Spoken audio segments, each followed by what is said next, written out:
Aleluya, gloria a Dios.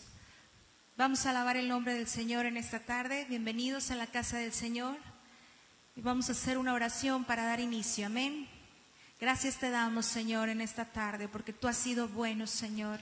Gracias por tu amor, por tus maravillas, Señor. Gracias porque podemos estar nuevamente alabándote, Señor, en tu casa de oración. Te pedimos que este momento, Señor, tú tomes control y que podamos, Señor, ser bendecidos con tu presencia, con tu palabra, Señor, en el nombre de Jesús. Amén. Vamos a alabar al Señor en esta tarde. Amén. Aleluya.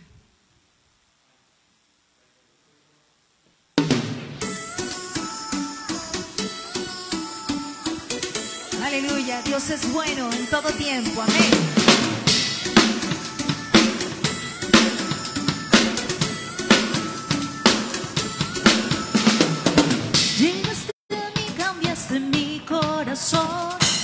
Y por tu gracia conocí tu gran amor. Los años han pasado ya, Señor, y todo lo cambiaste a mi favor.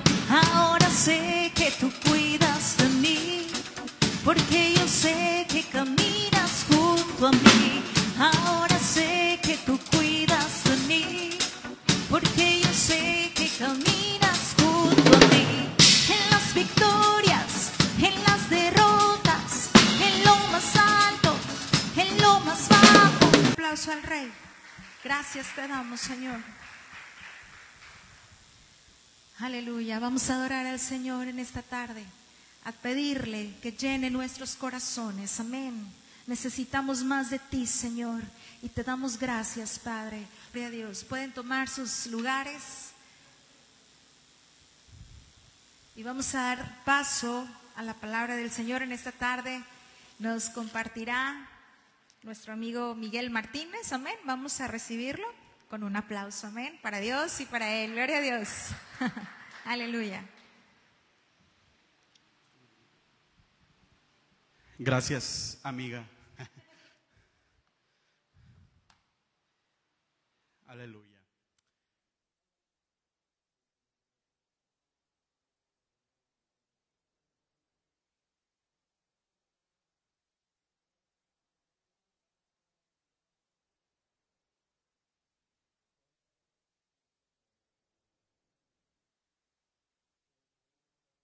Las personas que nos ven en la transmisión, a compartir en estos segunditos la transmisión. Amén. Estamos ya de manera presencial. Estamos aquí en Guadalupe Victoria, número 102.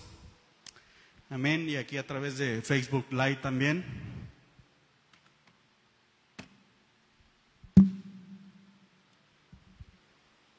Aleluya. Vamos a utilizar estos minutitos.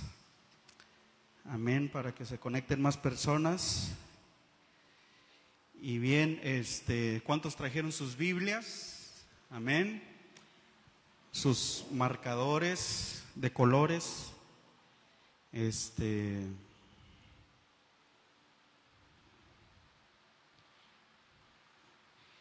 Y para todas las personas también que nos ven en línea, pues utilicen estos minutitos, segunditos para que vayan por su Biblia, por su libreta. Amén. Somos una iglesia, somos creyentes que creemos en la suficiencia de las Escrituras. Amén. Y pues como todo buen estudiante, pues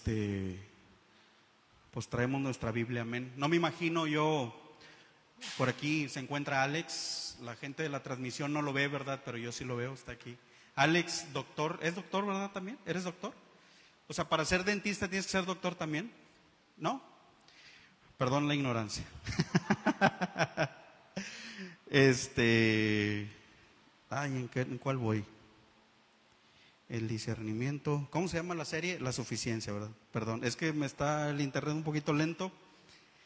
Ya me abrió aquí ya estaba sudando frío, dije, a ver si abre la predicación, ya lo abrió. Bien, mencionaba ahorita hace un momento Alex, va llegando también ahorita Juan Pedro, que él es estudiante de ingeniería. Y pues no imagino yo, ¿verdad?, a un estudiante yendo a una clase sin un libro, ¿verdad? Según entiendo por algunos amigos o conocidos doctores, creo que de las clases, si no es que la más difícil es la de anatomía, según yo, ¿verdad? O es lo que he escuchado vagamente. Entonces imagínate ir a una clase de anatomía, ¿verdad? E ir sin libro, sin libreta, sin apuntes. Yo soy de profesión contador público y recuerdo también que previo a los exámenes finales, terminaban los cursos un día viernes en la noche y al día siguiente en la mañana empezaban los exámenes finales, es decir, tenías toda la noche del viernes y parte del sábado en la mañana para estudiar, porque a partir de las 9 de la mañana se empezaban a aplicar los exámenes finales. Entonces, el día antes, que era el viernes, todos estábamos como locos, ¿verdad?, estudiando y que no se nos pasara nada, etcétera, etcétera, ¿verdad? Entonces, ¿a qué es lo que voy con este ejemplo, verdad? Que pues nosotros nos volvamos igual, que no consideremos en mucho menos valor la palabra de Dios, sino como en más grande valor de nuestras vidas, ¿verdad? Darle más valor que lo de alguna carrera profesional. Yo no digo que no sea importante, pero esto tiene más valor, amén. Ay, perdóname, un poco agitado, es porque ahorita me eché una pizza, ahorita, 2 pedacitos, ¿verdad?, de este vuelo, y luego pues ahorita la batería, ¿verdad? Estoy un poquito agitadón. Oren por mí, amén, para que el Señor me dé fortaleza. Aleluya. Bien, estamos viendo nuestra serie La suficiencia de las Escrituras, amén. Para las personas que no habían tenido oportunidad el sábado pasado o hace 2 sábados de acompañarnos, tanto en línea como de manera presencial, pues bueno, hemos estado estudiando también esta serie, es la segunda parte apenas. Y ahorita en unos minutitos más vamos a dar un pequeño contexto, un pequeño resumen para que las demás personas, también las que nos ven en línea, si tú amigo o amiga, que nos ves a través de la red, eres nuevo creyente o estás recién empezando, ¿verdad?, a seguir al Señor Jesucristo. Hay que aclarar esto, ¿verdad?, porque no seguimos a una iglesia, no seguimos a un líder, no seguimos a personas, a un grupo de personas en particular. Seguimos al Dios del universo, amén, al Señor Jesucristo, aleluya. Y entonces, terminábamos hace 2 sábados, con un ejemplo, ¿verdad? Donald Grey Barnhouse era un ejemplo que poníamos, ¿verdad?, con el que terminábamos. Y decía, previo a un sermón del domingo, él decía que imaginemos que Satanás va a una ciudad y hace un trato con el gobernante de esa ciudad o con el presidente de una nación y le propone que cierren todos los antros, todos los prostíbulos, todos los lugares de perdición, ¿verdad? Y que se cierren incluso las distracciones, los estadios, todo aquello que puede distraer a las personas de lo que es primordial o lo que debe de ser primordial en la vida de toda persona, que es Dios, que es la voluntad de Dios, amén. Y aparte de esto, promover el decoro, que las chicas se porten bien, que los jóvenes se porten bien, que los matrimonios se unan, ¿verdad?, que las familias, que no hayan familias disfuncionales, etcétera, etcétera, con la única condición, estamos dando un ejemplo para las personas que recién se conectan, es un simulador, ¿verdad? Es algo que no existe, ¿verdad? Porque a lo mejor de repente se conectan y ¿cómo? ¿En dónde está pasando eso? Pues no, ¿verdad? Es un supuesto.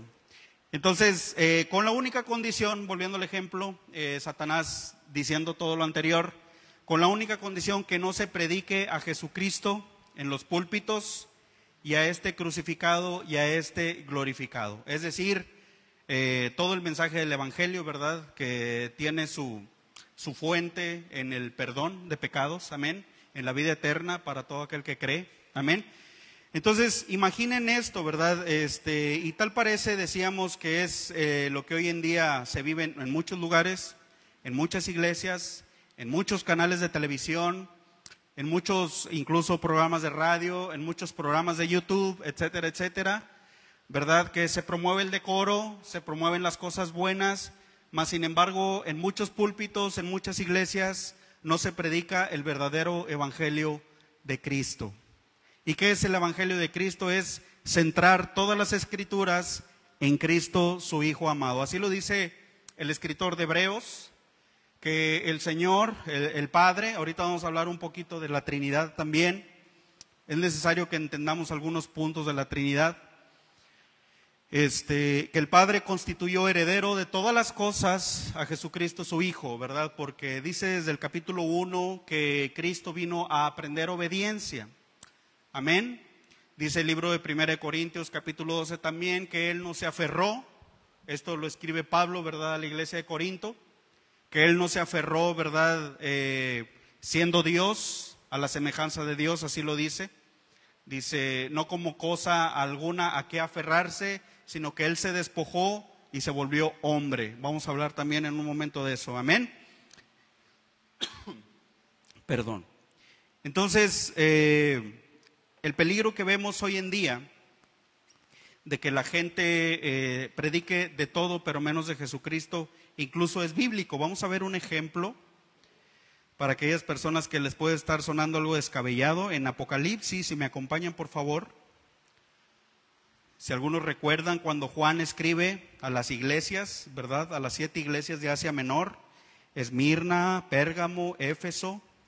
En particular vamos a ir a Apocalipsis capítulo 2, verso 12 al 16, y dice lo siguiente. Apocalipsis 2, para todos los amigos que nos ven, si pueden también por ahí apagar el distractor, ¿verdad? Poner en silencio su celular, apagar el televisor, etcétera, para estar concentrados. Apocalipsis capítulo 2, verso 12 al 16. Dice ahí en sus Biblias, en el pretítulo, el mensaje a Pérgamo. Dice, escribe al ángel de la iglesia en Pérgamo. Si vemos la palabra ángel está escrita con A minúscula. ¿Qué es lo que está sucediendo aquí? Voy a dar un pequeño preámbulo. Dios escoge a Juan el apóstol, ¿verdad? Para darle una revelación acerca del libro Apocalipsis, de todas las cosas que iban o que van a suceder, mejor dicho, en un futuro, si no es que ya están sucediendo algunas de ellas. Y entonces le dice, ¿sabes qué? Hacia todas las iglesias, si vemos al inicio de Apocalipsis, del capítulo 1 al capítulo 4, vemos que escribe 7 mensajes porque son 7 iglesias. Y en sí la Biblia nunca da un significado, ¿verdad?, del número 7, pero el número 7 sobreentendemos que es un número de perfección. Amén. Entonces, en esta iglesia, el apóstol Juan, inspirado por el Espíritu Santo, le dice, escribe este mensaje al ángel, se refiere al enviado. Esa palabra ángel en esa parte de la Biblia se traduce enviado. Amén. Si tú estás anotando en tu Biblia y estás estudiando este tema, dice, escríbele, tal parece que dice en el verso 12, escríbele al pastor de la iglesia que está en Pérgamo, el que tiene la espada aguda de 2 filos dice esto, o sea, el Señor Jesús. Verso 13, yo conozco tus obras, conozco dónde moras, dónde está el trono de Satanás, pero retienes mi nombre y no has negado mi fe, ni aun en los días en que Antipas, mi testigo fiel, fue muerto entre ustedes, donde mora Satanás. ¿Qué tal pollo, verdad? Como dirían los jóvenes. Otra vez vamos a leer el verso 13 para que se vayan para atrás. Dice, yo conozco tus obras, les dice el Señor a esta iglesia. ¿Y dónde moras? Donde está el trono de Satanás, pero retienes mi nombre. Dice, y no has negado mi fe, ni aun en los días en los que Antipas, o sea, un mártir, dice, mi testigo fiel, fue muerto entre ustedes, donde mora Satanás. Verso 14. Pero tengo unas pocas cosas en contra de ti, que tienes ahí a los que retienen a la doctrina de Balaam, que era un engañador, que era un lobo rapaz, un ratero, como más calificativos. Dice, que enseñaba a Balac a poner tropiece ante los hijos de Israel, a comer de cosas sacrificadas a los ídolos y a cometer fornicación.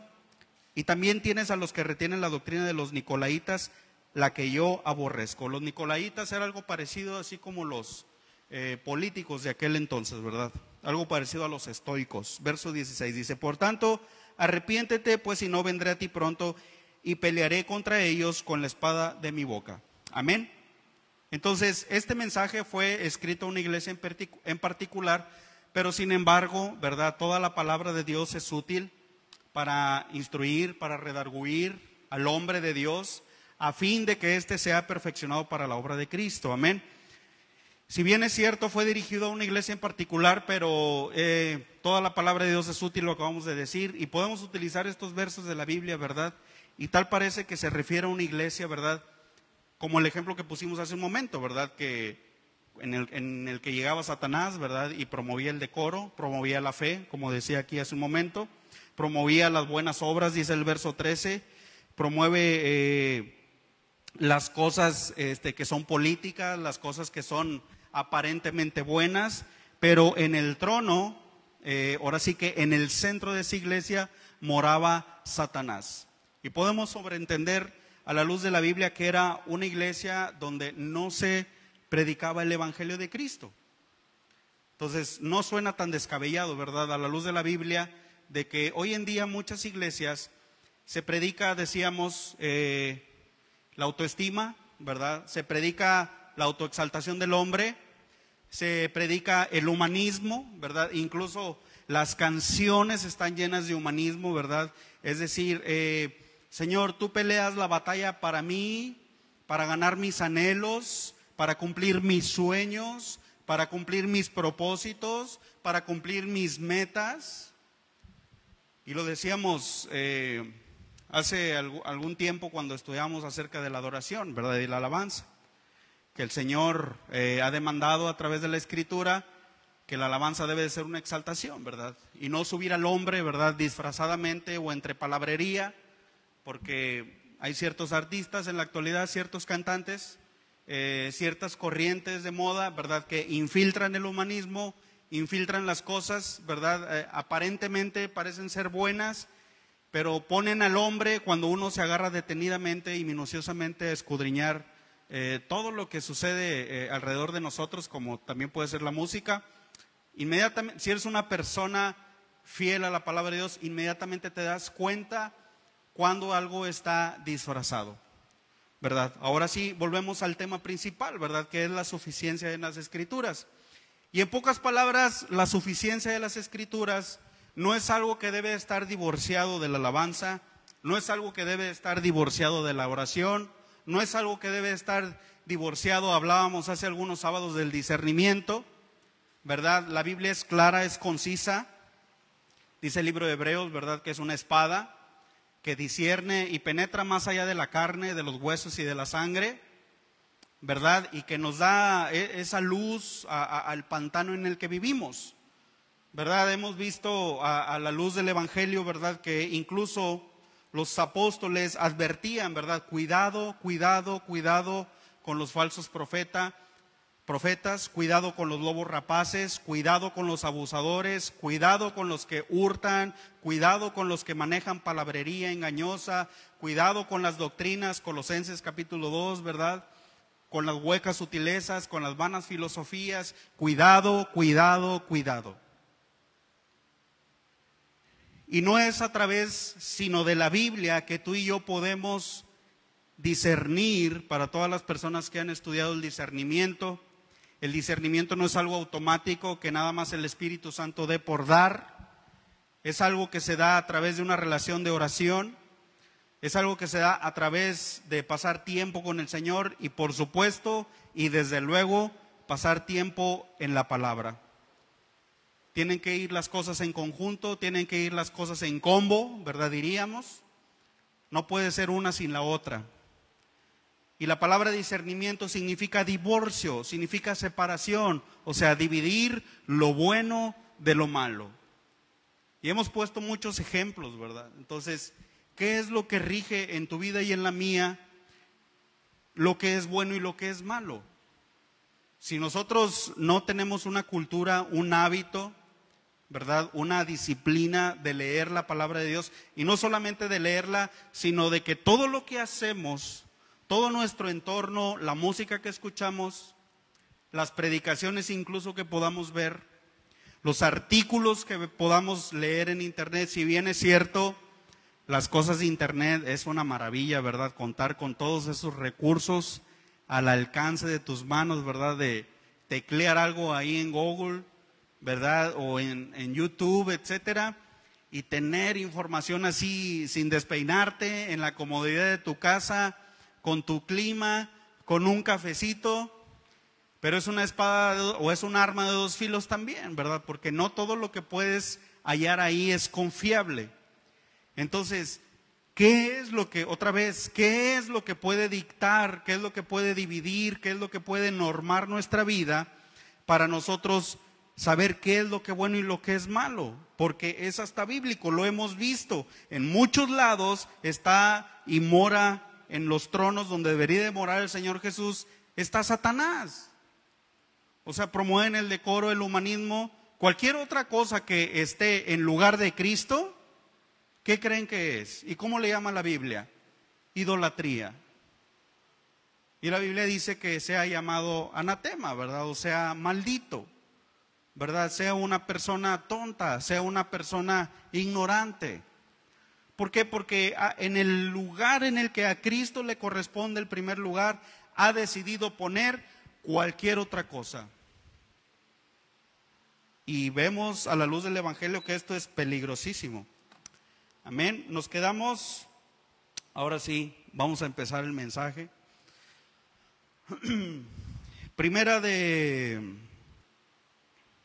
Corintios, que es nuestro pasaje principal. Verso 18, si me acompañan por favor. Una vez más, para todas las personas que nos ven ahí en sus casitas, reciban un saludo de parte de los pastores, de parte de la iglesia. Amén. Amén, chicos. Digan un chiflido, algo. Saluden, ¿verdad? No los ven, pero los oyen. Pues bueno, están invitados, ¿verdad? Como el payasito, ¿verdad? Estamos sonriendo por dentro, dicen los chicos. No sonreímos por fuera, pero estamos en un gozo y en un júbilo interno.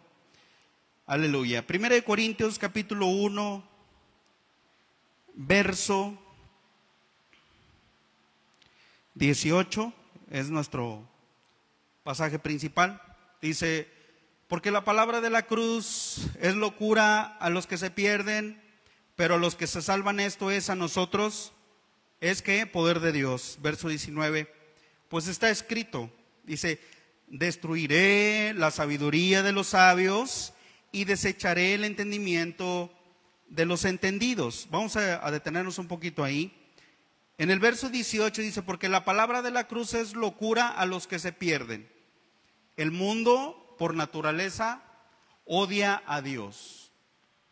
El mundo por naturaleza está vendido al pecado, así lo dice el libro de Romanos. Por cuanto todos pecaron, fueron destituidos de la gloria de Dios. No hay quien ame a Dios, no hay quien busque a Dios. En Romanos capítulo 1 dice que prefirieron amar más las pasiones vergonzosas antes que dar honra y culto al Creador, y decidieron poner en lugar cualquier otra cosa en lugar de a Dios. Y entonces es lo que está diciendo aquí, dice: la palabra de la cruz, o sea, el sacrificio del Evangelio de Cristo, es locura a los que se pierden. Y esa palabra locura es la palabra morón en el griego. Y esa palabra morón en nuestro amado español latinoamericano significa tonto, con el perdón de la expresión, significa ignorante, inútil, idiota. Esa es la definición de la palabra morón en el griego. Otra vez, dice: porque la palabra de la cruz es tontería, es locura a los que se pierden. Y entonces, entendamos primero qué es la carta a Corintios. Bien, Pablo, muy parecido al ejemplo de, ahorita hablábamos cuando fuimos al libro de Apocalipsis, Juan escribía a las 7 iglesias en Asia Menor, y en este caso Pablo está escribiendo a Corinto, ¿verdad? Una iglesia que al parecer él había fundado, él había enseñado la sana doctrina, mas sin embargo cuando vuelve a escribir y a dirigirse hacia ellos, esta carta es una amonestación en contra de la iglesia de Corinto. Para poner un poquito en contexto, era una iglesia que se había llenado de cosas de pecado, ¿verdad? Que habían jugado con los dones espirituales, ¿verdad? Habían tenían relaciones de incesto, ¿verdad? Entre hijos con mamás, ¿verdad? Adulterio, fornicación, ¿verdad? Varones que se echaban con varones. De hecho, por ahí, cuando Pablo les dice que no se embriaguen con vino en el cual hay disolución, se estaban contaminando con un templo pagano, ¿verdad? En la cual los creyentes de ese templo o de esa cultura pagana les decían que era necesario emborracharse para que cuando andaban en un estado así de embriaguez, en ese momento tenían comunión con los dioses del Olimpo, ¿verdad? Con los dioses griegos, y les traían revelación, ¿verdad? Entonces por eso Pablo en una parte también los amonesta y les dice: no te embriagues con vino en el cual hay disolución, antes debes de ser lleno del Espíritu Santo. Amén. Entonces es una carta de amonestación, y lo que les está diciendo a ellos es que la palabra de la cruz es locura. ¿Por qué? Porque ellos se habían desviado y ellos habían llenado los púlpitos, como el caso de Pérgamo que veíamos hace un momento. Habían llenado los púlpitos de decoro, habían llenado los púlpitos de hablar lenguas. Eso es lo que dice en el capítulo 14, cuando les dice: o hablan todos lenguas, o que si viene una persona que es nueva y no conoce lo que están haciendo, van a creer que están borrachos, porque es mejor que hable 5 palabras en el idioma que hablan las personas que son recién creyentes, que hablen muchas y que nadie les entienda nada. Y entonces empieza a amonestarlos, ¿verdad? Ellos se habían dedicado a esto, a poner en los púlpitos de las iglesias, en los mensajes de las iglesias, cualquier otra cosa más entretenida que la palabra de Dios. Y otra vez volvemos a lo que decíamos hace un momento. El día de hoy las iglesias, no todas, el día de hoy los púlpitos, no todos, el día de hoy los creyentes, igual, no todos, no quiero generalizar, se han envuelto en esto. O sea, muchas de estas filosofías, dice el libro de Colosenses, ¿verdad? También escribiendo el apóstol Pablo, capítulo 2, no recuerdo si es el 8 o el 11, dice: mira que nadie te engañe, dice, con vanas filosofías, con huecas sutilezas, ¿verdad? Porque ellos también vivían en un tiempo en el que fue la época dorada de Grecia, ¿verdad? Donde estaba Platón, donde estaba Confucio y todas esas corrientes, ¿verdad? De humanismo, en las cuales centraban al humanismo, ¿verdad? Centraban al humano en lo principal de todo. Y como decía un pastor: ¿sabes qué, mi hermano, mi amigo que nos ves en la transmisión también? Dice: es que tu problema no es que tu autoestima esté muy baja, y yo la deba de levantar. Y yo utilice el evangelio para levantar tu autoestima y tus sueños. El problema de tu autoestima es que está muy alta y que tú te quieres poner en el centro de todas las cosas del universo, y de que todas las cosas se tratan de ti y no de Cristo. Mas este no es el lugar, este es el lugar para predicar el evangelio de Cristo, aquella luz que vino al mundo, aquel hombre, aquel ser, ¿verdad? Aquel Dios, ¿verdad? Que se hizo carne, que se encarnó, ¿verdad? Y vino a darnos vida, para que los demás tengamos vida. Así lo habla también el apóstol Juan en el Evangelio de Juan capítulo 1, ¿verdad? Que dice, empieza a hablar de Juan el Bautista, dice: vino un hombre al mundo, ¿verdad? Hablando del Juan el Bautista, dice: pero no era él la luz, sino que él vino para dar testimonio de la luz. Entonces, el evangelio de Cristo no se trata de ti, no se trata de mí, no se trata de poner al hombre aquí en el púlpito y mirar sus obras. Se trata de poner en esto, como dice 1 Pedro capítulo 2, que para los que hemos creído en Él, el Señor es hermoso. El Señor es maravilloso. Y no hay mejor mensaje, amigo que nos ves en transmisión y amigo que nos acompañas en esta tarde, no hay mejor mensaje que escuchar el Evangelio de Cristo. Si tú realmente eres una persona que está llena del Espíritu Santo, que se llena de Cristo, o sea, no hay cosa más preciosa que el evangelio y la locura, así lo estamos leyendo, de la predicación. Amén. Vamos a ir al libro de Filipenses, si me acompañas, por favor. Capítulo 2, del verso 1 al 11. Otra vez, para los que nos ven en transmisión, Filipenses capítulo 2, del verso 1 al verso 11.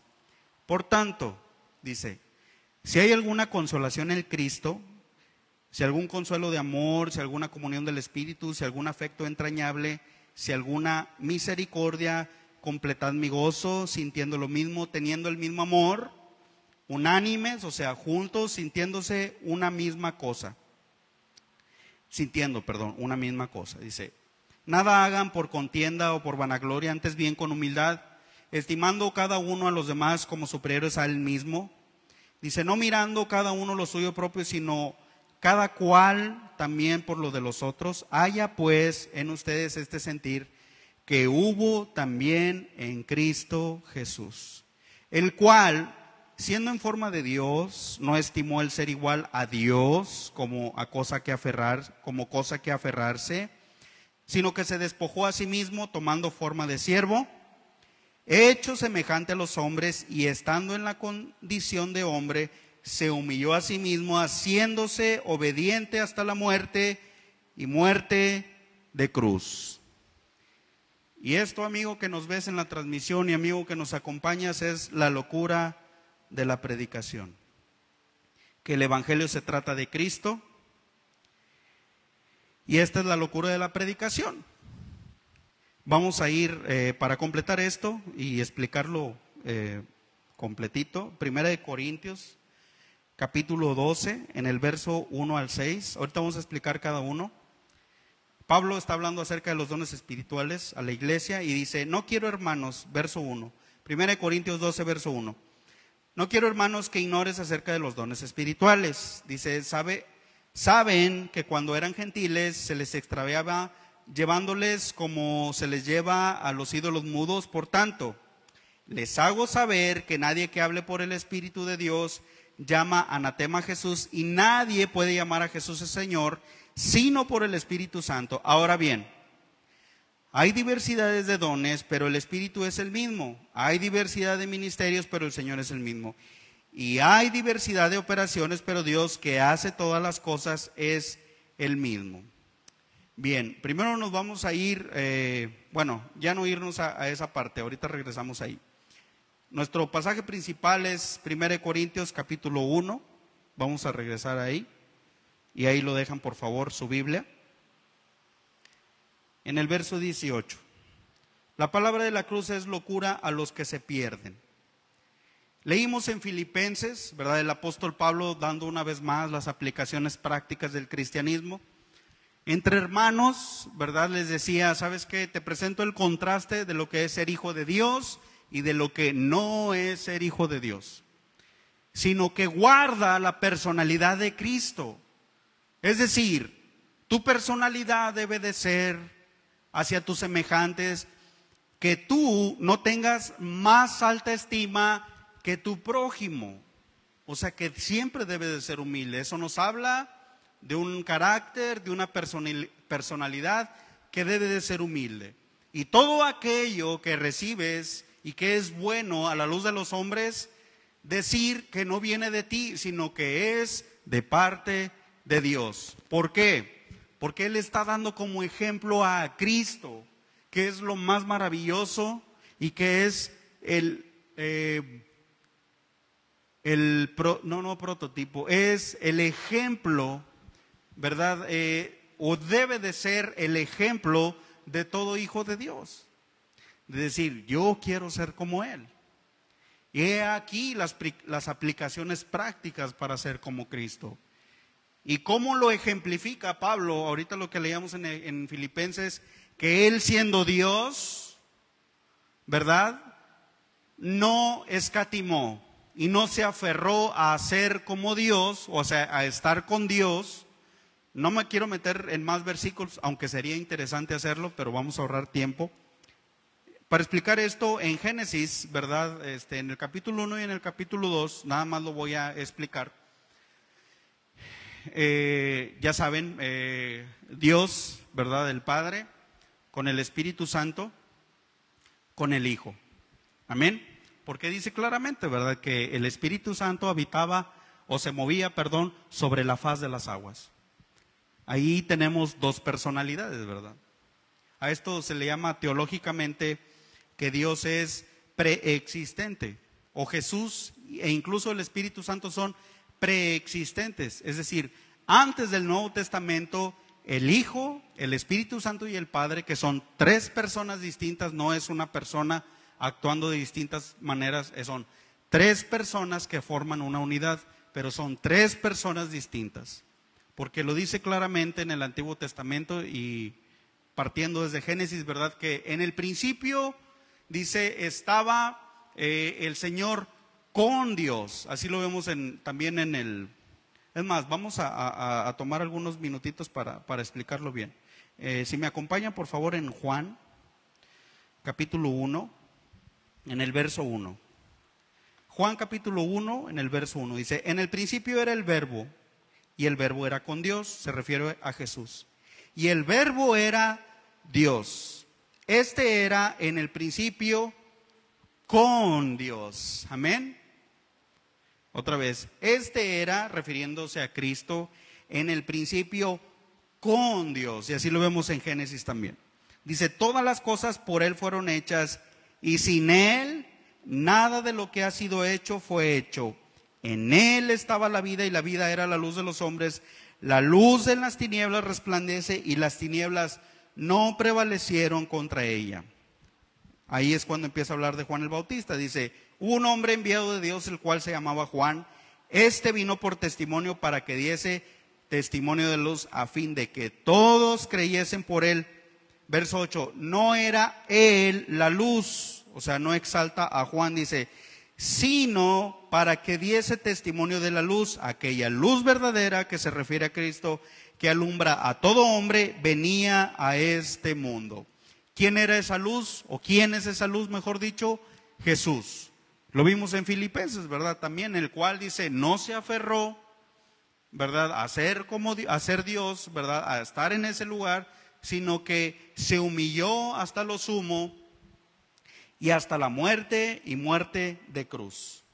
Entonces, Jesús es preexistente, existe antes de la línea del tiempo. Si pudiéramos, cuando tenemos nuestros estudios una vez por mes, lo hemos estudiado varias veces, ¿verdad? Que si pudiéramos dibujar una línea del tiempo, ¿verdad? Y para todos los que nos ven en la transmisión, los que están aquí, si pudiéramos aquí de este lado, de mi lado derecho, ¿verdad?, que es el izquierdo de ustedes, la línea del tiempo, ¿verdad? Aquí estamos en Génesis.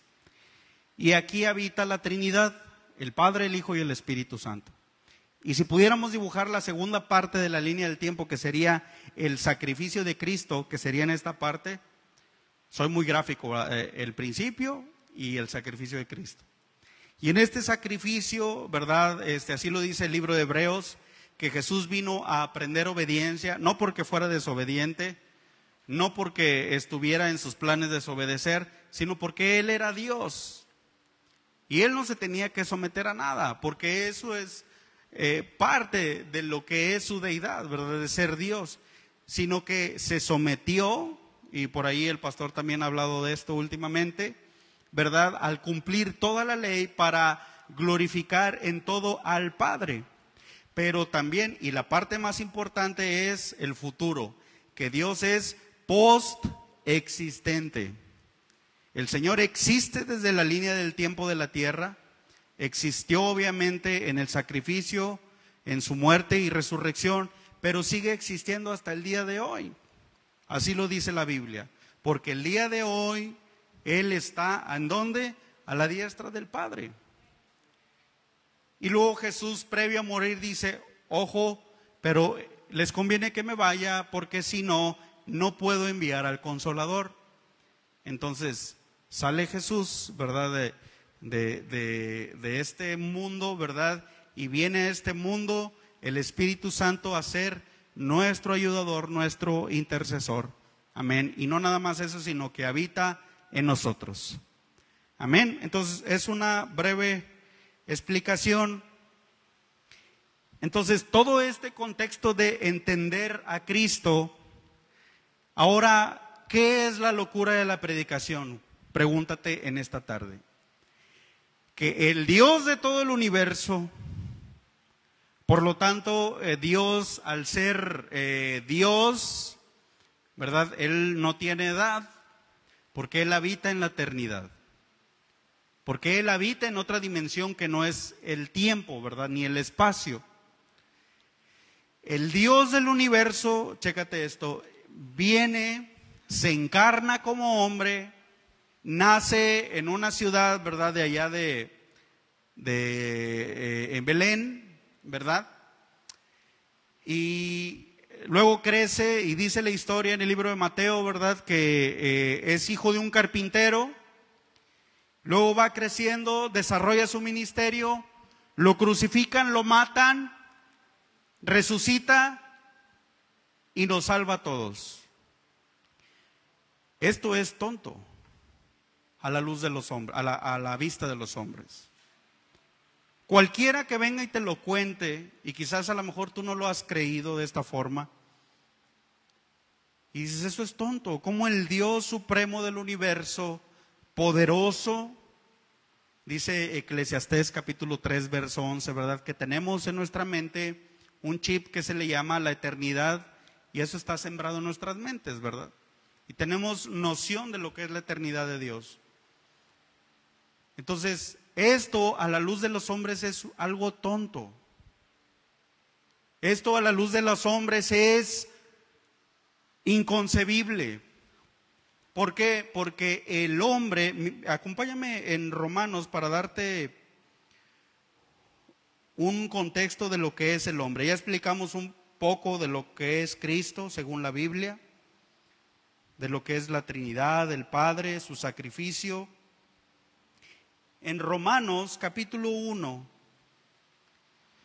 en el verso 16 y 17, es unos versos muy conocidos, ¿verdad? Pablo, cuando escribe una reforma al cristianismo, haciendo una separación y un contraste de lo que es el antiguo y el nuevo pacto, dice en el verso 16: no me avergüenzo del evangelio, porque es poder de Dios para salvación a todo aquel que cree, al judío primeramente, no por orden de importancia, sino porque la salvación viene de los judíos, porque Jesús era judío en la carne. Dice, y también al griego, dice, porque en el evangelio la justicia de Dios se revela por fe, y para fe, como está escrito, mas el justo por la fe vivirá. Porque la ira de Dios se revela desde el cielo contra la impiedad e injusticia de los hombres, que detienen con injusticia la verdad. Porque lo que de Dios se conoce les es manifiesto, pues Dios se lo manifestó. Se está refiriendo a la ley del pecado. Verso 20. Porque las cosas invisibles de Él, que son, ¿cuáles son esas cosas invisibles? Su eterno poder, su deidad, es decir, que Él es Dios, se hacen claramente visibles desde la creación del mundo, siendo entendidas por medio de las cosas hechas, de modo que no tienen excusa. Dice un pensador, un filósofo cristiano, ¿verdad?, que en una ocasión estaba en un restaurante y estaba debatiendo con un ateo, ¿verdad? Y el ateo le decía, en pocas palabras y siendo muy breves, ¿cómo me puedes explicar que Dios es Dios?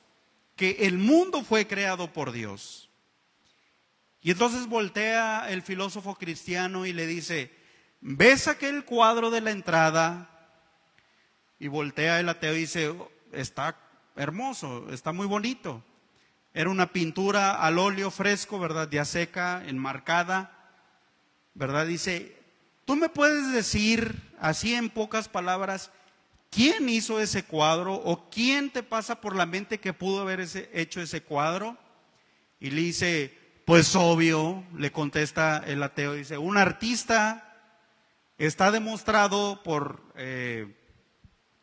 aspectos de apología, ¿verdad? No voy a hablar de eso, no me voy a meter en eso, ¿verdad? aspecto teleológico, antropológico y otras herramientas, ¿verdad?, cristianas para la defensa de la fe. Pero bueno, en pocas palabras lo que le quise decir, pues obvio un artista, porque filosóficamente e históricamente la materia, ¿verdad?, no produce nada, la nada no produce nada.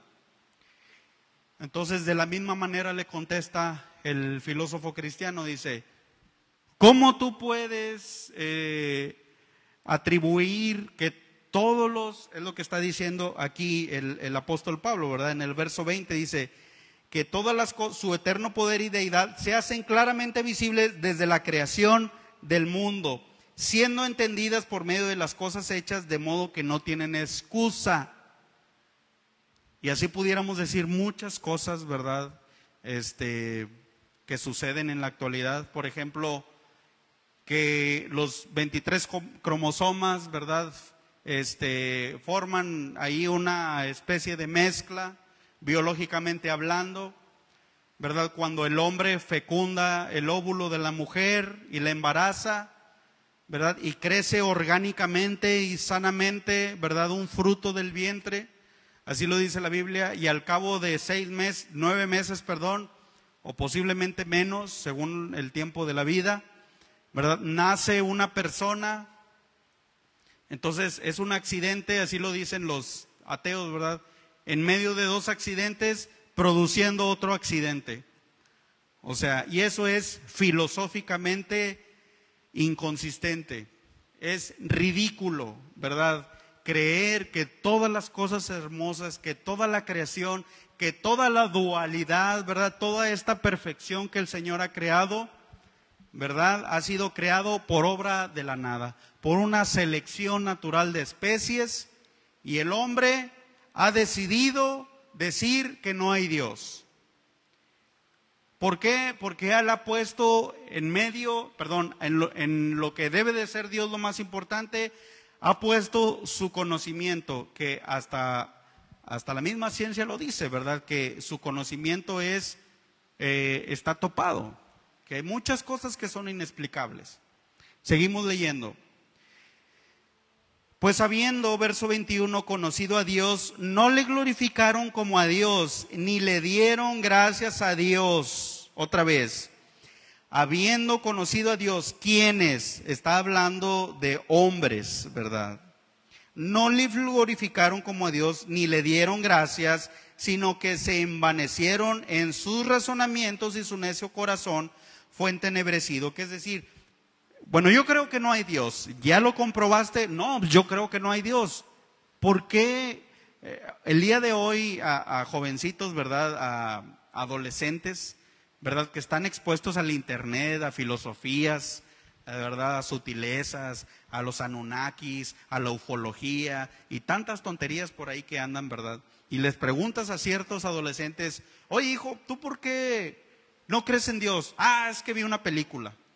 Y porque viste una película donde un loco se le ocurrió decir que no hay Dios, como es el libro El origen de las especies, ¿verdad?, o Charles Darwin, ¿verdad?, que venimos del mono, y ellos justifican la creación del mundo con la evolución a través de los millones de años.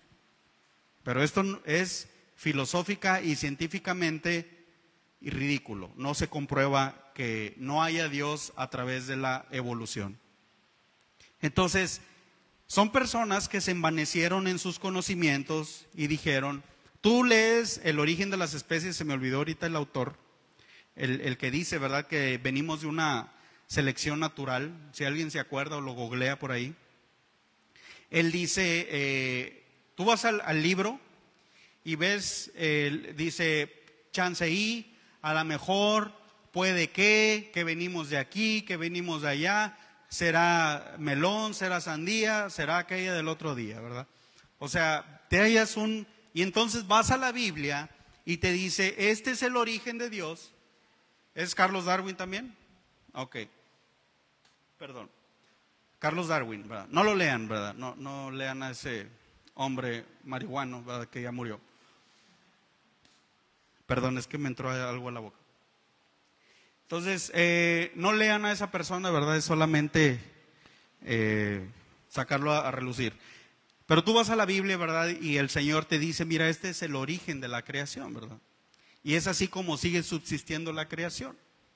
Eso es lo que está diciendo el apóstol Pablo. Dice, verso 23, cambiaron la gloria de Dios incorruptible a semejanza de imagen de hombre corruptible, de aves, de cuadrúpedos y de reptiles, por lo cual también Dios los entregó a la inmundicia en las concupiscencias de su corazón, de modo que deshonraron entre sí sus propios cuerpos, ya que cambiaron la verdad de Dios por la mentira. Nada más un pequeño comercial y un pequeño breviario cultural.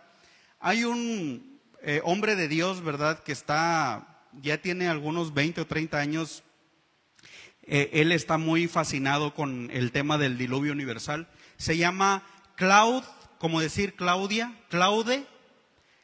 Goddard.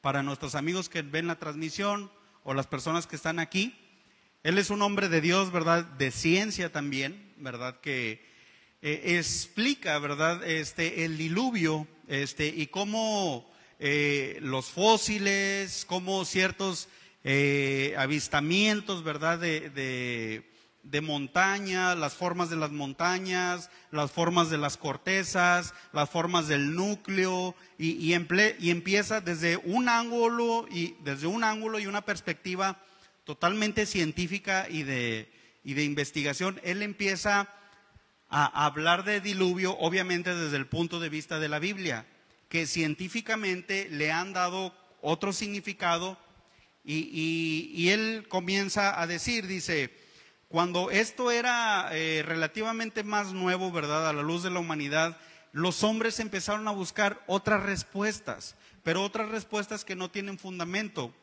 Para